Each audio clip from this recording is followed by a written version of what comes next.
الرحيم الحمد لله الكفى والصلاة والسلام على رسول المصطفى وعلى آل أهل الصدق والوفاء.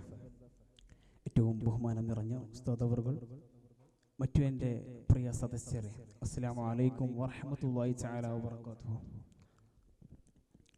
ഈ മഹത്തരമായ വേദിയിൽ ഇസ്ലാമോഫോബിയ അത്യന്തം അപകടകരമോ എന്ന വിഷയത്തെ ആസ്പദമാക്കി ചില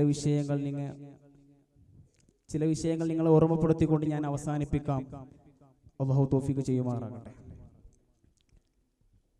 ഇസ്ലാമോഫോബിയ എന്നതുകൊണ്ട് അർത്ഥമാക്കുന്നത് ഇസ്ലാം മതത്തെയും മുസ്ലിമുകളെയും പ്രതിവൈരാഗ്യവും ഭയവും പ്രദർശിപ്പിക്കുന്ന ഒരു പ്രവണതയായിട്ടാണ്.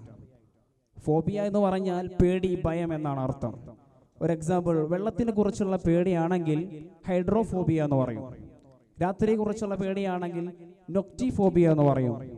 ഈ രണ്ടിടത്തും പേടി കാരണത്താൽ ചികിത്സിക്കുന്നത് വെള്ളത്തിനെയും രാത്രിയെയും അല്ല, മറിച്ച് ഇവ രണ്ടിനെയും ഭയപ്പെട്ടവരെയാണ്. എന്നാൽ ഇസ്ലാമോഫോബിയ ഇതിൽ നിന്ന് വ്യത്യസ്തമാണ്. ഇവിടെ ഇസ്ലാമിനെ തെറ്റിദ്ധരിച്ച് ഭയന്നവനെ ചികിത്സിക്കുന്നതിന് പകരം വിശുദ്ധ ഇസ്ലാമിന്റെ ഓരോ നിയമചട്ടങ്ങളെ ചികിത്സിച്ച് മാറ്റം വരുത്തുകയാണ്.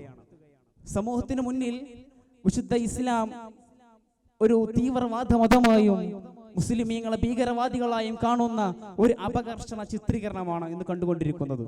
വിശുദ്ധ ഇസ്ലാം പലിശയെയും മദ്യപാനത്തെയും വ്യഭിചാരത്തെയും ഇങ്ങനെ തുടങ്ങിയുള്ള സകലമാന തിന്മകളെയും വളരെ ഗൗരവത്തോടു കൂടെ തന്നെ നിരാകരിച്ചപ്പോൾ ചിലർക്കെല്ലാം വിശുദ്ധ ഇസ്ലാം കൊടിയ ശത്രുവായി മാറുകയാണ്. ഇവർ ഇസ്ലാമിനെ ഇവിടെ നിന്ന് ഉന്മൂലനം ചെയ്യാൻ ദ്വിമുഖ തന്ത്രങ്ങൾ പയറ്റുകയാണ്. പടിഞ്ഞാറൻ രാജ്യങ്ങളിൽ 1980 ശേഷം ഭൂരിപക്ഷവും ഇസ്ലാമിനെ കുറിച്ചുള്ള തെറ്റിദ്ധാരണയും ഇല്ലാ കഥകളുമെല്ലാം പ്രദർശിപ്പിച്ചിരുന്നത് സിനിമകളിലൂടെയായിരുന്നു. തുലൈസ് എന്ന് പറയുന്ന സിനിമയിൽ സുലൈമാൻ എന്ന ഒരു അറേബ്യ വംശജൻ അമേരിക്കൻ പ്രസിഡന്റിനെ വധിക്കാൻ പുറപ്പെടുന്ന സമയത്ത് അദ്ദേഹത്തിന്റെ പോക്കറ്റിൽ നിന്നൊരു പുസ്തകം വീഴുന്നുണ്ട്. ഇത് കണ്ടൊരു കുട്ടി ഈ പുസ്തകം എടുക്കാൻ വേണ്ടി കുനിഞ്ഞപ്പോൾ ആ സുലൈമാൻ എന്ന അറേബ്യ വംശജന കുട്ടിയോട് പറഞ്ഞത്, don't touch it, is my power. ഈ പുസ്തകം നീ തൊട്ടു പോകരുത്, ഇതെന്റെ പവർ ആണെന്ന് പറയുകയാണ്. പിന്നീട് സിനിമയുടെ അവസാന ഘട്ടത്തിൽ ഈ പുസ്തകത്തെ വ്യക്തമാക്കുകയാണ് അത് നാം നെഞ്ചോട് ചേർക്കുന്ന വിശുദ്ധ ഖുർആനായിരുന്നു. ഇവിടെ അമേരിക്കൻ പ്രസിഡന്റിനെ വധിക്കാൻ പോകുന്ന അറേബ്യ വംശജന്റെ ആയുധം ശക്തി ഖുർആനാണെന്ന് വരുത്തി തീർക്കുകയാണ്. ഇങ്ങനെ വിശുദ്ധ ഖുർആനിനെ കൊല ചെയ്യുന്നവന്റെ ശക്തിയായും ധാരാളം ഹദീസുകളും ഖുർആനുകളും ദുർവ്യാഖ്യാനം നടത്തിയും ബാബരി മസ്ജിദ് അടക്കമുള്ള മസ്ജിദുകളും വിശുദ്ധ ഇസ്ലാമിന്റെ ചിഹ്നങ്ങളും തകർത്ത് മുസ്ലിമീങ്ങളെ പിച്ച് ചീന്തിക്കൊണ്ടിരിക്കുകയാണ് ശത്രുക്കൾ. യഥാർത്ഥത്തിൽ വിശുദ്ധ ഇസ്ലാം എന്നുള്ളത് എന്താണ് ശ്രോതാക്കളെ? ഇലാഹിയായ വിധാനത്തിൽ പ്രവാചകൻ എന്ന മാധ്യമം വിനിമയം ചെയ്യുന്ന മഹിതമായ ഒരാശയമാണ്. നിങ്ങൾ സമാധാനത്തിന്റെ വാക്കുകൾ പ്രചരിപ്പിക്കുക, കുട്ടികളോട് സ്നേഹവും അനുകമ്പയും കാണിക്കുക, ഇങ്ങനെ തുടങ്ങിയുള്ള ശാഖകളാണ് വിശുദ്ധ ഇസ്ലാമിലുള്ളത്.